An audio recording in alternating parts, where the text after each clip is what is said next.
vamos a hablar de esta especialidad, su especialidad de la oftalmología que tiene relación con las enfermedades neurológicas que tienen repercusión en el ojo.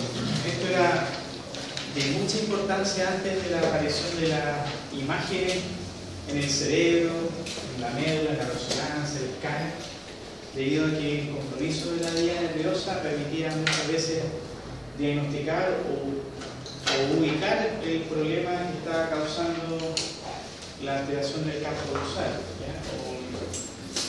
o bien la semiología de la enfermedad neurooftalmológica orientada a qué podría estarle pasando al paciente desde un punto de vista general neurológico. Recordando un poquito el examen oftalmológico, en neurooftalmología es fundamental el examen de la pupila. Y en la pupila hay que examinar primero el tamaño del diámetro pupilar, y la diferencia de tamaño del diámetro pupilar se llama anisocoria. Coria de pupila, ¿no? Igual que anisometropía o anisocitosis, que diferencia también de tamaño, en este caso de la pupila, ¿no? La anisocoria puede ser mayor con la luz o mayor con la oscuridad, y eso es importante para ver qué rama está comprometida del músculo esfínter pupilar o el músculo dilatador de la pupila. La discoria es cuando la pupila no está perfectamente redonda, no está isocórica, que es el estado normal. La discoria, ya vimos en la clase pasada que forma parte, por ejemplo, de la unión del borde pupilar al cristalino o al testicular por inflamación. Es una discoria por uveitis. Acá puede haber una pupila discórica en el caso de un síndrome de Porter, por ejemplo. Hay una pupila discórica. O en la pupila Argyll-Robertson también hay una pupila discórica. Y más conocido, más frecuente es la miosis y la midriasis, que eso es mucho más relevante en la clínica, que es la presencia de una pupila de menor tamaño o de diámetro muy estrecho, o midriasis, que es la pupila dilatada, mayor a lo normal. Midriasis farmacológica, ya sabemos que se produce la más prolongada, la que se produce por la atropina. Y los reflejos, ya vimos el tamaño, la forma y los reflejos. El principal reflejo es el reflejo fotomotor directo, en la cual existe un estímulo luminoso que es captado por el nervio óptico, y las fibras pupilomotoras hacen contraer el esfínter de la pupila, que son ramas del tercer par. Y el reflejo consensual es un reflejo que ocurre simultáneo. Debido al estímulo luminoso de una pupila, se contraen los dos pupilas de ambos ojos en forma diferente, y eso ocurre por una base anatómica del reflejo fotomotor directo, en la cual la eferencia, que vamos a ver más adelante, ocurre hacia los dos lados del ojo. Cuando la vía aferente, o sea, la que lleva el estímulo luminoso al tronco cerebral, está alterada o enlentecida, hablamos de defecto pupilar aferente. Y se llama relativo porque es relativo de un ojo con respecto a otro. O sea, la condición para que sea relativo es que ambos reflejos fotomotores estén presentes. Entonces, estimulamos la pupila de un ojo con la luz a 33 centímetros, después estimulamos el otro y vemos si hay presencia de reflejo fotomotor. Enseguida podemos ver si es que el reflejo fotomotor es consensual, o sea, se da en ambas pupilas. Y después vemos si es que la aferencia, la velocidad de conducción de ese estímulo nervioso es igual en ambos ojitos, y lo que vamos haciendo es alternar la luz de un ojo con respecto a otro, y vemos si es que esa vía queda saturada o no, dependiendo de si pasa de un ojo a otro. El defecto pupilar aferente absoluto es cuando no existe el reflejo fotomotor. Por lo tanto, ese ojo es un ojo que está ciego y por lo tanto no va a conducir el estímulo nervioso. Acá está la base del reflejo fotomotor y consensual. El fotomotor, que es un reflejo unilateral, la vía aferente está compuesta por las fibras nerviosas ganglionares que conducen el estímulo luminoso por el nervio óptico y a nivel del quiasma pasan y llegan al área pretectal, y acá es donde surge la neurona que tiene una eferencia bilateral.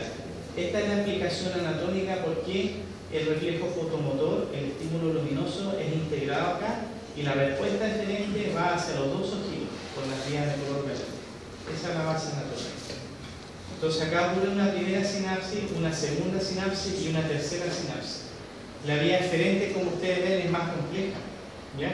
Entonces estas son las fibras que viajan con el tercer par, que va a tener inervación de los músculos ventriculares, y a nivel del ganglio ciliar son otras sinapsis, que explica, por ejemplo, ciertas pupilas dilatadas producto de daños que ocurren a nivel del tejido nervioso de este ganglio.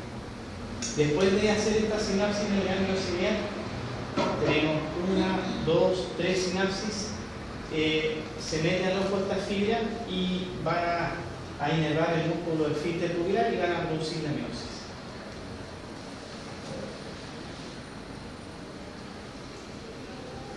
Bien, ya vimos las pupilas, entonces su tamaño, su forma y los reflejos que son importantes. Ahora vamos a ver cómo estudiamos la patología del nervio óptico.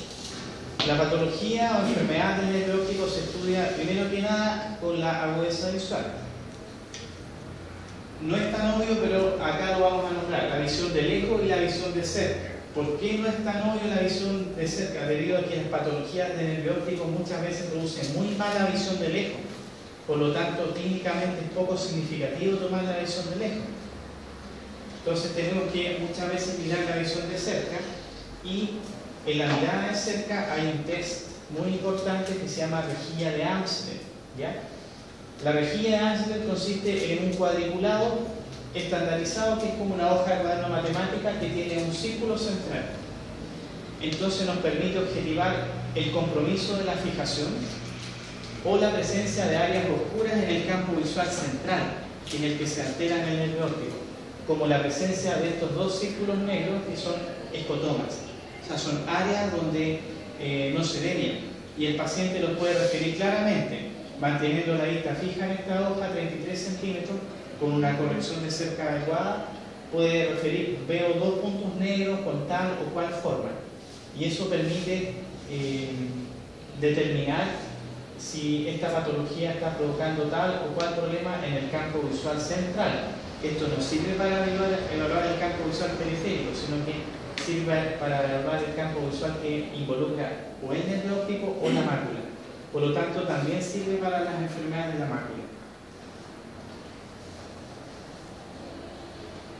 Entonces tenemos agudeza visual, las pupilas. Las pupilas ya las nombramos, tenemos que ver su tamaño. Por ejemplo, acá tenemos una pupila dilatada, midriática, por lo tanto tenemos una anisocoria porque esta pupila no está midriática, igual está con un diámetro normal. Y los reflejos que ya acabamos de nombrar: el fotomotor, directo y consensual. 3. Tenemos que ver la forma del nervio óptico. Acá en la clase de glaucoma también vimos que tenemos que ver cuál es el diámetro de la excavación fisiológica, el cual aumenta el diámetro en relación al diámetro del nervio óptico. Recordemos que el glaucoma también es una enfermedad del nervio óptico que está provocado por el aumento de la presión intraocular. Por lo tanto, acá también ocurre que el nervio óptico pierde su color, se vuelve más pálido. El borde, este borde, que es el límite donde las fibras nerviosas ganglionares se introducen al nervio óptico, también se altera. La disposición de los vasos sanguíneos también. Si se pierde el tejido nervioso, los vasos sanguíneos no van a tener esta disposición como en un plano, sino que van a tener una disposición doblada, como si se están metiendo a un hoyo, etc. También tenemos que observar la mácula, que siempre está hacia temporal del nervio óptico, está por acá. Ahora, ver la mácula con un fondo de ojo, oftalmoscopio directo, como ustedes lo van a hacer en el práctico, es difícil porque el paciente les va a tratar de esquivar la luz tan fuerte que está concentrada en la mácula, salvo que esté con anestesia y salvo la pupila dilatada, que ahí va a permitirles ver un poquito la mácula, pero siempre es más difícil. En general, uno en el fondo de ojo del práctico trata de ver los vasos sanguíneos, y si es que sigue el camino de los vasos sanguíneos va a llegar a esto que es la cabeza nervio óptica. ¿Para qué nos sirve la mácula? Para ver si esta enfermedad supuesta del nervio óptico está asociada a un compromiso de la mácula. Por ejemplo, en las neuroretinitis está comprometido la mácula por acumulación de transudado o exudado inflamatorio. Por ejemplo, en la enfermedad de arañazo del gato se produce una neuroretinitis por Bartonella y produce claramente una estrella macular por la disposición de las fibras nerviosas ganglionares a nivel de la mácula. O la retina central también nos va a permitir ver otras cosas. Por ejemplo, la compresión de la pared escleral va a producir pliegue de la coroides que se ven de disposición horizontal. Si por ejemplo hay un tumor que está comprometiendo la cara posterior del ojo, la esclera, etc. Y el campo visual. En la última clase de glaucoma hablamos que el campo visual más usado en glaucoma era un campo que tenía una serie de números, escalas de grises, que se llama campo visual computarizado. En neurooftalmología, si bien el campo visual computarizado también se puede hacer, el estándar de diagnóstico es el campo visual de Goldman, que es una perimetría, o sea, un campo visual que hace el tecnólogo médico en forma manual y con la participación del paciente. Recordemos que este es un paciente neurológico, por lo tanto puede estar con afasia, puede estar con secuelas, con hemiparesia, puede estar con algún problema de conciencia, por lo tanto no es fácil que haga un campo visual computarizado. Y esta es la imagen de un campo visual de Goldman, o antiguamente como se controlaban los glaucomas. Y en el campo visual se puede determinar la presencia, por ejemplo, de escotomas, como sale en la imagen de acá. En este caso es un escotoma central, o sea, el paciente no ve al centro. Podemos ver el compromiso de un cuadrante de este campo visual. Por ejemplo, estos círculos que se llaman isópteras. Las isópteras son diferentes áreas que están alrededor del punto y que delimitan un área que es captada por la retina con un tamaño de cierta intensidad, o sea, con cierto tamaño del estímulo luminoso y cierta intensidad. Las isópteras más periféricas son captadas por estímulos de menor luminosidad y de mayor tamaño. En cambio, esta isóptera central es captada por un estímulo mucho más pequeñito y menos intenso, ¿ya? Obviamente, porque la retina central tiene mayor capacidad de discriminación. Entonces, cuando un cuadrante se compromete, se llama cuadrantanopsia. O cuando la mitad de esta isóptera se compromete, se llama hemianopsia. Cuando los defectos no son ni cuadrantanopsia ni hemianopsia, sino que son irregulares, podemos hablar de defectos. O por ejemplo, si están sobre el mediano horizontal o bajo el eje horizontal, podemos hablar de defectos altitudinales que están en relación con lo vertical. Y la congruencia tiene relación con si los defectos de ambos campos visuales acaban como un ojo respecto a otros son similares, o sea, son congruentes o incongruentes. Depende de lo parecido que sean los campos visuales. Por ejemplo, acá tenemos dos hemianopsias del campo visual temporal, que las hemianopsias, ya sea bitemporales o binasales, tienen relación con patologías del quiasma óptico. O sea, el quiasma óptico está rodeado por diferentes elementos. Fundamental para saber la hipófisis, cuando hay adenomas de hipófisis, tumores hipofisiarios, producen hemianopsias bitemporales o binasales. Y no necesariamente pérdida de visión. Ustedes ven que el centro está respetado. Se fijan que aquí la hemianopsia tiene aquí una escotadura.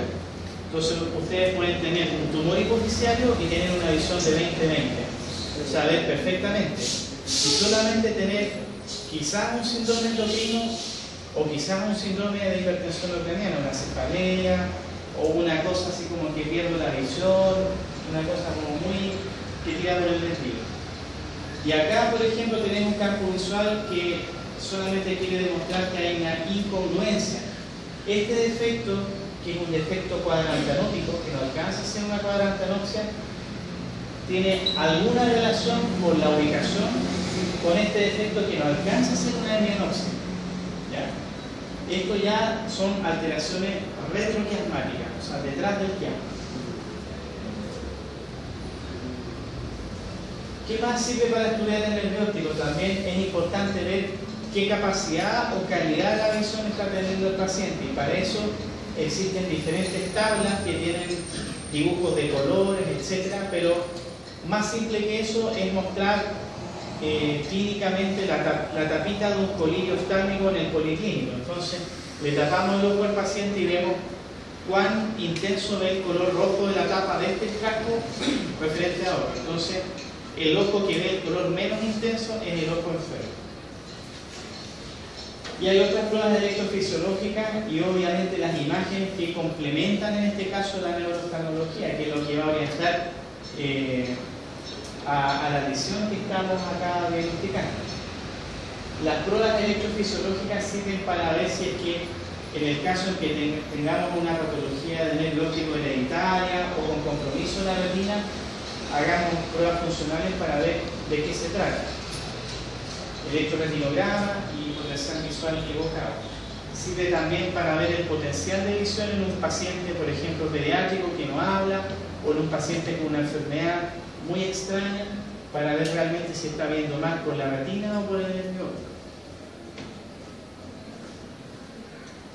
Esto es importante, el edema de papila y la atrofia óptica. En esta imagen lo que se observa es el inicio de una atrofia óptica, producto de un edema de papila. El edema de papila, bueno, produce acá, si ustedes ven acá la silueta de estos vasos sanguíneos, están acá elevados. Acá el borde está ligeramente difuminado, solamente acá está un borde neto, pero todo esto resto, si ustedes observan bien, acá la línea es neta, pero acá es difuminada. O sea, tiene una difuminación del borde de casi la totalidad del diámetro. Y los vasos sanguíneos tienen una exposición de ascenso. O sea, esta papila está elevada, está proyectada hacia nosotros. Y el color de la papila ya no es rosado, sino que es blanquecino, porque es un edema de papila que está, ya lleva un tiempo, por lo tanto está produciendo una atrofia. Este es un edema de papila inicial. ¿Qué destaca acá? Que la papila tiene un color rosado, pero no es homogéneo. Hay un ligero rubor de la papila o una hiperemia de la papila en este sector.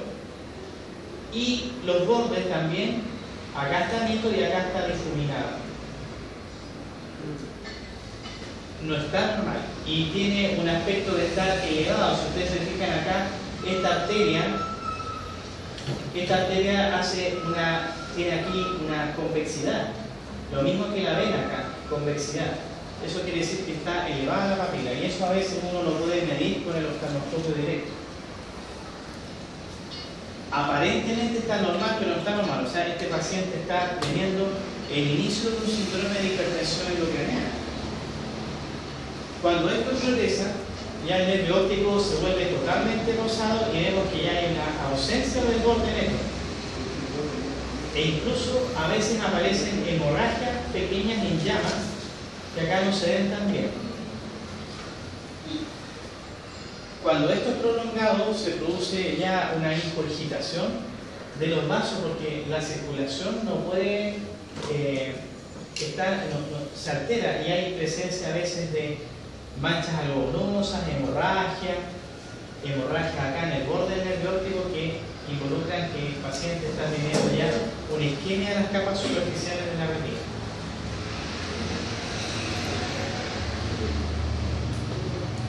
A veces hay imágenes que se confunden, que se llaman pseudopapilademas.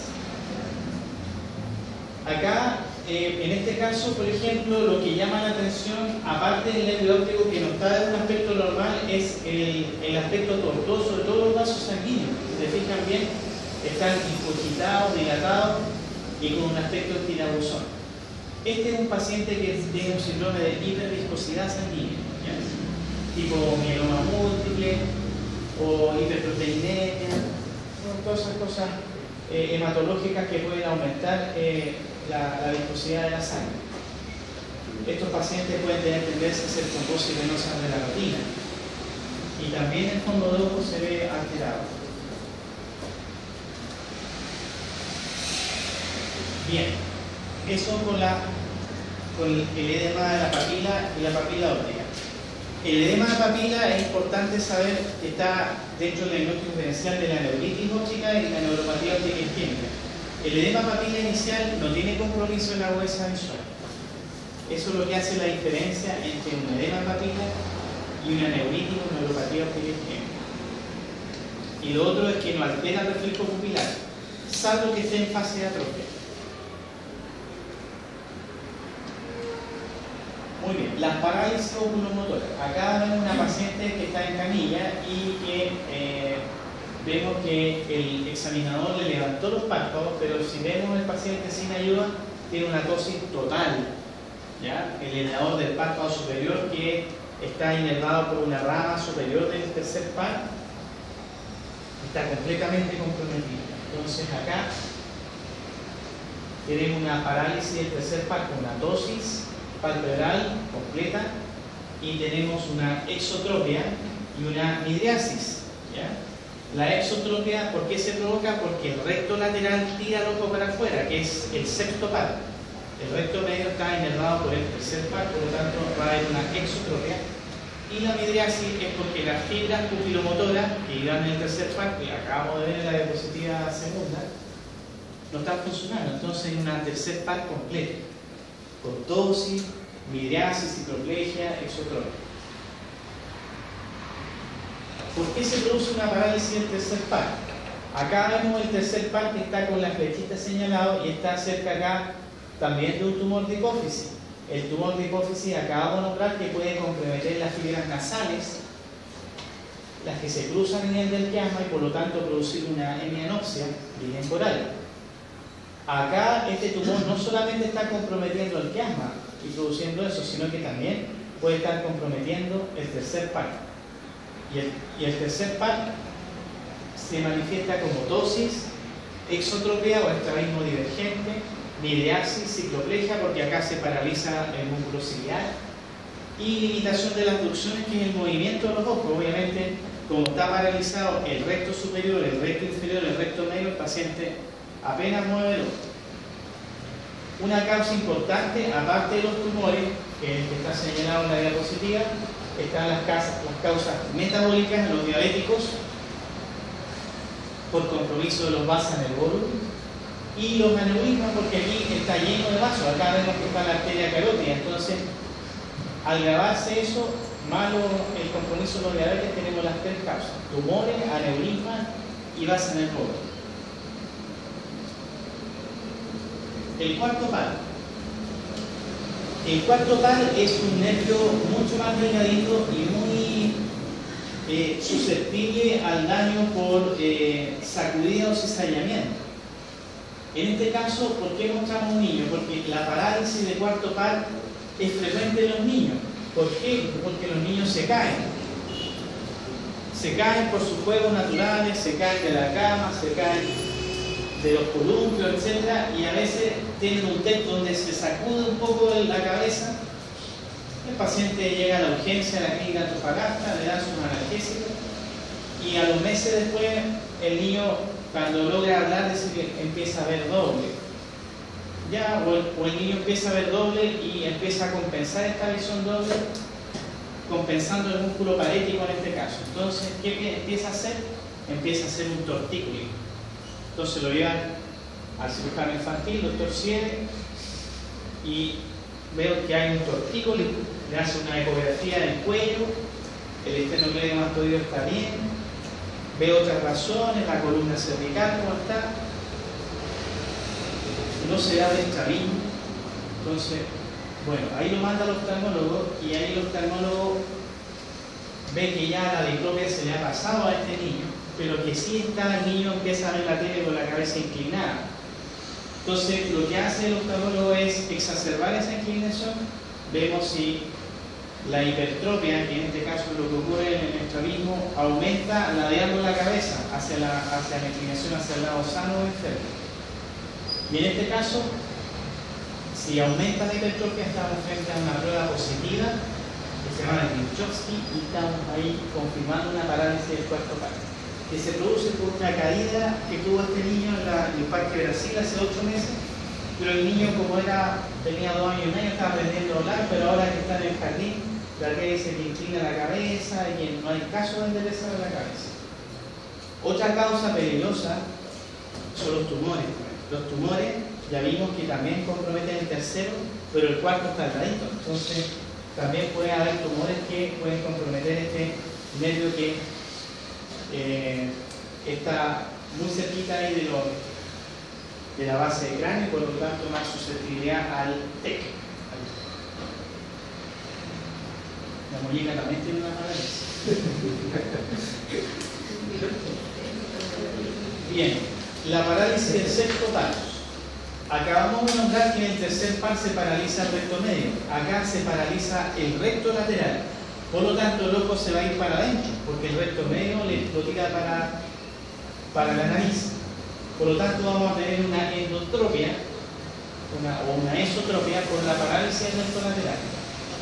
Y acá también dentro de la etiología es frecuente los TECs, los tumores y la hipertensión endocraniana. En este caso, por ejemplo, también puede ser metabólico, en este caso que es diabético, ahí les puse parece metabólico. También es importante los diabéticos. Yo diría que más frecuente que los tumores, por ejemplo, una estadística externa, es la causa metabólica, igual que el tercer par.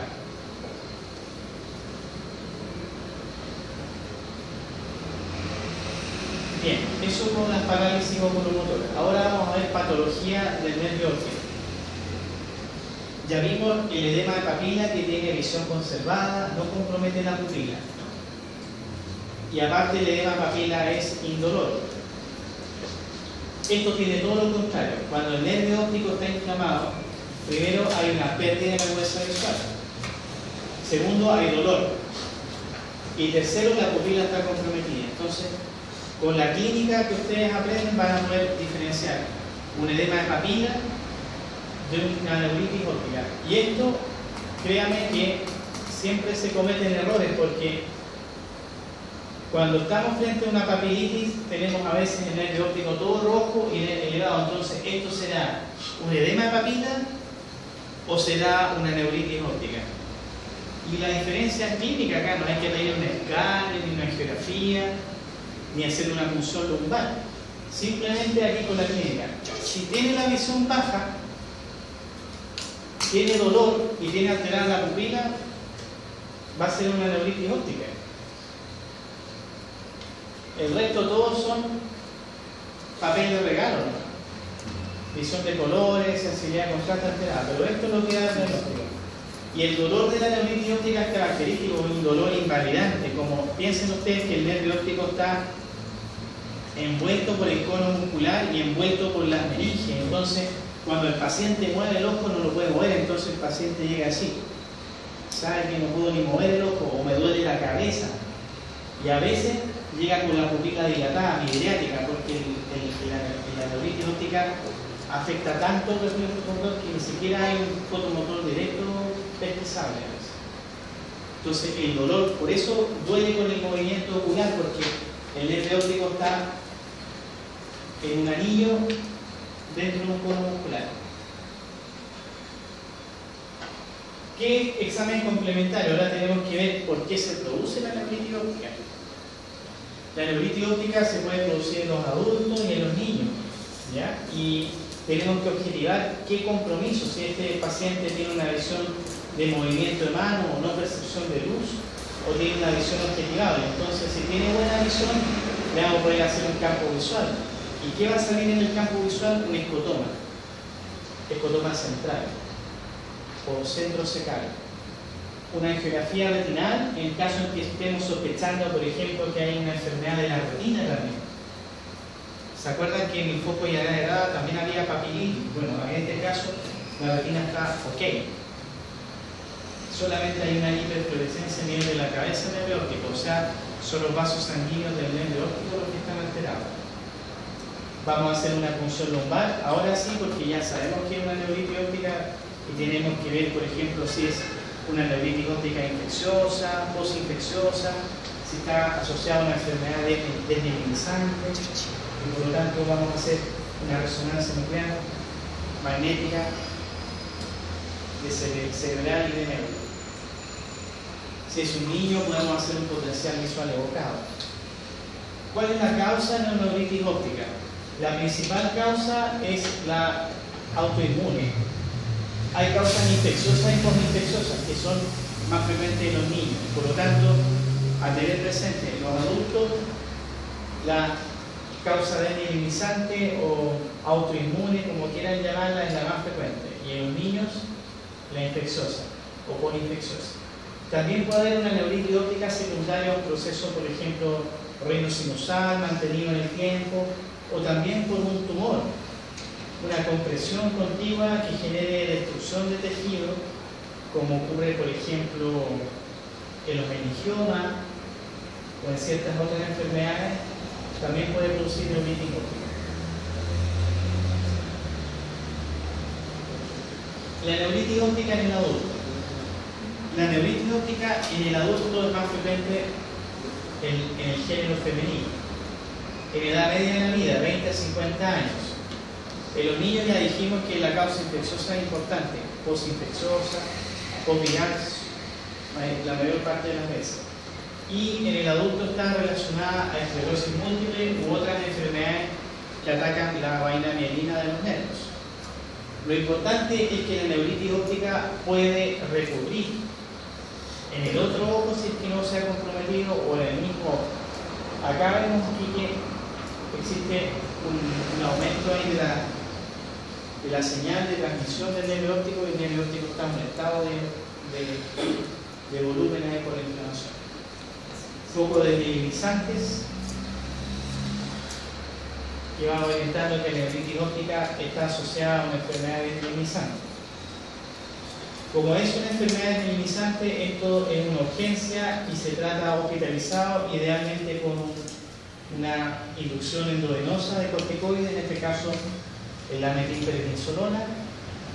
Este esquema varía según sea tratado por un neurólogo adulto o por el oftalmólogo. Los neurólogos adultos, en general, los esquemas endovenosos para la esclerosis múltiple son más cortos. En cambio, nosotros lo hacemos más largo porque pasamos del lado endovenoso al lado oral.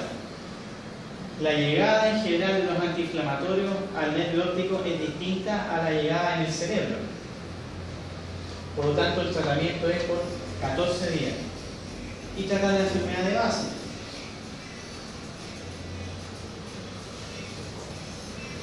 Tercera patología que entra en el diagnóstico diferencial de las patologías del nervio óptico. Ya vimos edema papila, neuritis óptica y ahora vamos a ver neuropatía óptica isquémica.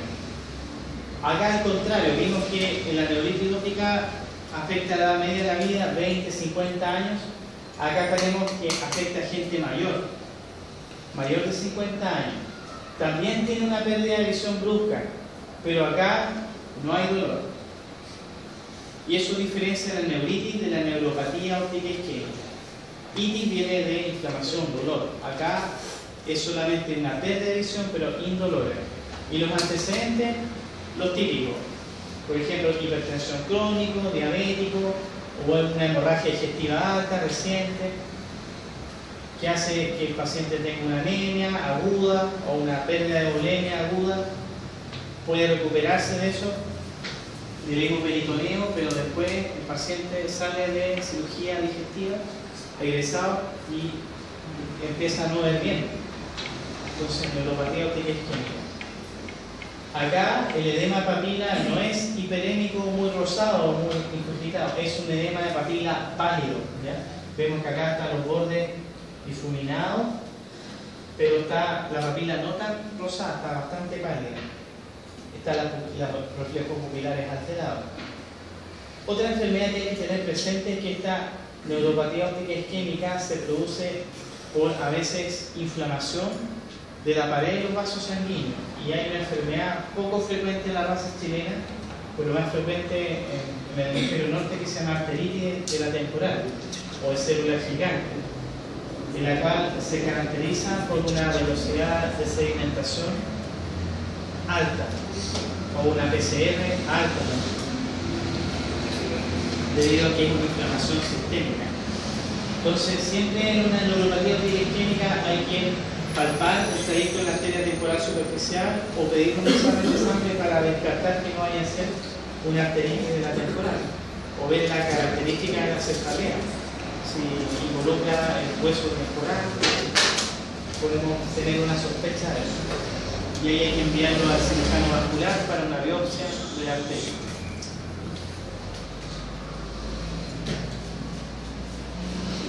La neuropatía óptica isquémica anterior, aparte de tener un edema papila pálido, puede tener hemorragias también asociadas. Puede repetirse en el otro ojo, ¿ya?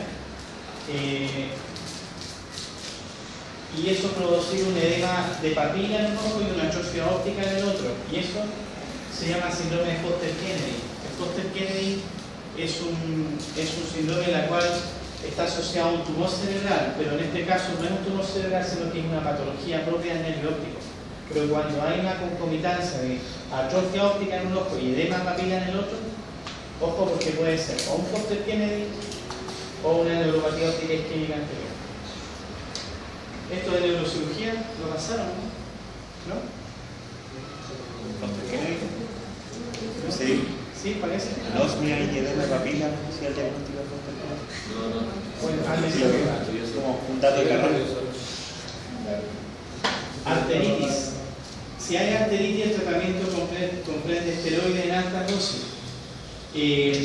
Porque esto es una enfermedad vasculítica, que se inflama la pared de las arterias.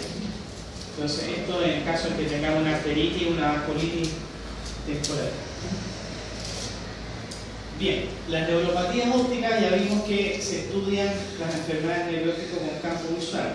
¿Qué es lo que puede mostrar un campo visual? Puede mostrar, por ejemplo, un defecto altitudinal o hemianopsia inferior, que es la imagen que está acá. La mitad inferior del campo visual está ciega. Acá vemos la mancha ciega, que es la proyección del nervio óptico. O también puede haber hemianopsia superior, que es todo lo contrario, escotomas centrales u otros, o estrechamientos concéntricos y isótopos. Pero en general pueden haber estos campos visuales nombrados como más frecuentemente presentados. Bien, algunas pocas palabras de la cefalea y la migraña. Esto solamente para nombrar que el dolor de cabeza, cuando se estudia, puede comprometer el ojo por un dolor referido, o sea, que no tiene un origen en el ojo propiamente tal, sino que el dolor es referido por las ramas trigeminales que son compartidas por todas las estructuras del cráneo y la cabeza. Por lo tanto, a veces el área de molestia está acá, pero el ojo es el que duele, como en el neuralgia trigémica. O algunos síndromes de cefalea están asociados, por ejemplo, a ojo rojo, lagrimeo o tosis palpebral, o también están asociados a parálisis de los músculos ventriculares. Por lo tanto, si tenemos una cefalea hemicránea que tiene ojo rojo, lagrimeo, tosis palpebral o oftalmoplegia, que es parálisis oculomotora, podemos estar frente a esos síndromes de cefalea histaminérgica, claro, otros cefalea asociadas a parálisis oculomotora, etc. Es solamente para nombrar eso, recordar que a veces el ojo es una víctima, pero de un síndrome que involucra el origen del problema en otro sector, en este caso, otro síndrome de cefalea. Esto más importante. cuando un paciente se queja de que perdió la visión y quedó ciego por un momento. Eso se llama amaurosis fugax. Y muchas veces va a ser referido el paciente o el paciente va a decidir consultar al oftalmólogo o a lo mejor a su médico general de que está perdiendo la visión. Pero esta pérdida de visión tiene ciertas características propias.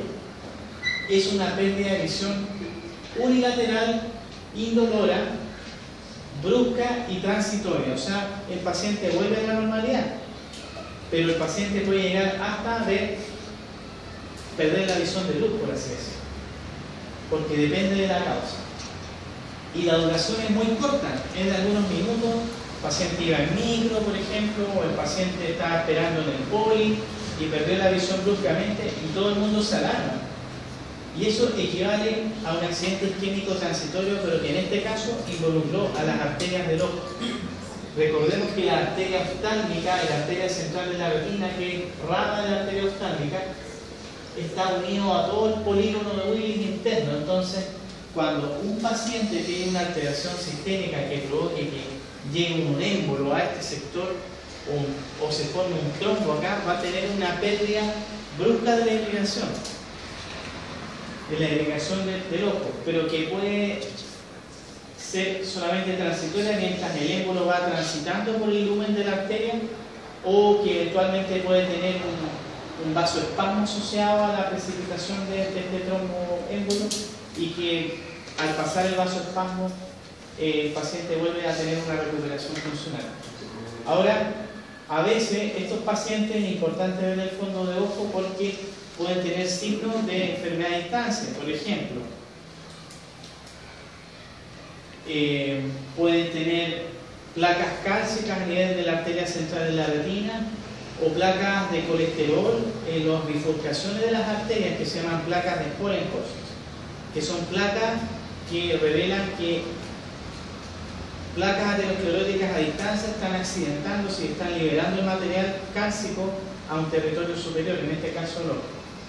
Por lo tanto, todos estos pacientes en los cuales uno ve estos signos a nivel del fondo de ojo, de placas de colesterol, son como verdaderos manguitos a nivel del territorio arterial retinal, hay que mandarle a hacer evaluación con un duplex carotídeo o ecocardiografía para determinar si el paciente tiene trombos murales o está teniendo placas ateroscleróticas accidentadas o hemodinamicamente significativas y que pueden estar haciendo manifestaciones oculares.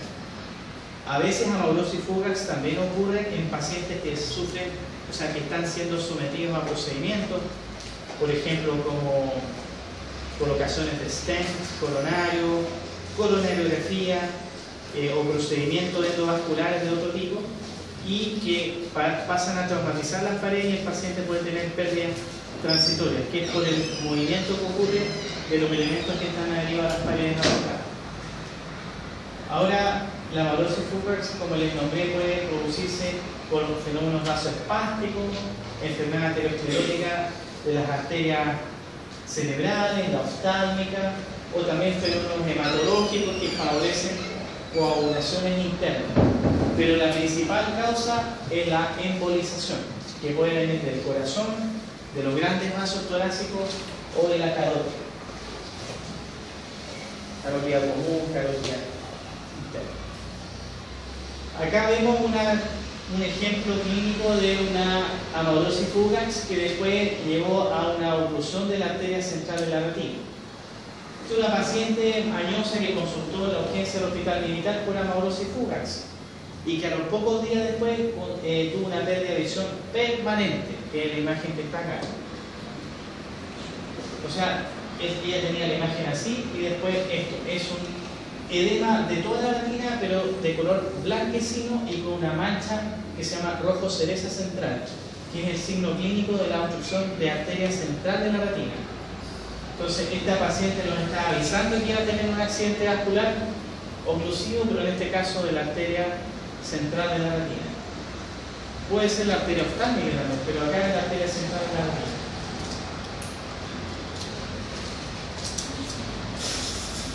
Y esos pacientes a veces tienen que someterse a una paracentesis de la cámara anterior para descomprimir el émbolo, para ver si el émbolo se desatasca hay que dar a veces inyecciones retrobulbares, dar con elementos vasodilatadores o bien sin hacerle una trombolización, como los infartos al miocardio, pero en general tenemos 120 minutos solamente para salvar la visión. Y como generalmente estos pacientes llegan tarde, lo que uno haga en la consulta al final es lo que habitualmente es lo máximo que se puede hacer, porque para que se trombolice un paciente ya implica varias horas de trámite y en general eso no se logra hacer. Bueno, por último, vamos a ver algo que llama mucho la atención, sobre todo a los neurólogos infantiles o a los pediatras, que es el nistagmus. El nistagmus, ¿por qué llama la atención a los neurólogos infantiles o a los pediatras? Porque ellos son los primeros que ven a un ser humano y en general los nistagmus tienen un origen generalmente pediátrico, como ven ahí.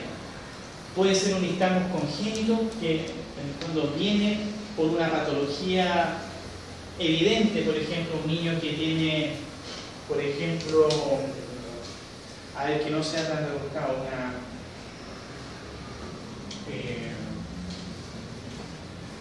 un albinismo. Los albinos verdaderos es evidente. Los albinos tienen el pelo blanco, la piel blanca y los ojos súper rojos, ¿ya? Rojo, porque tienen una transiluminación iridiana. Entonces llama la atención al tiro un albino. Y un albino puede ser un albino cutáneo u oculocutáneo.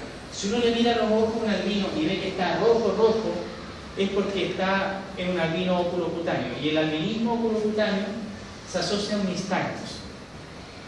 ¿Por qué ocurre eso?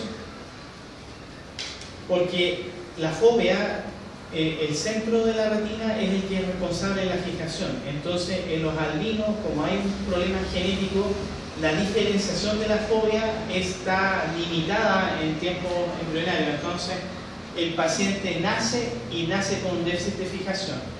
¿Y qué es lo que hace el ser humano o el sistema nervioso para tratar de fijar? Trata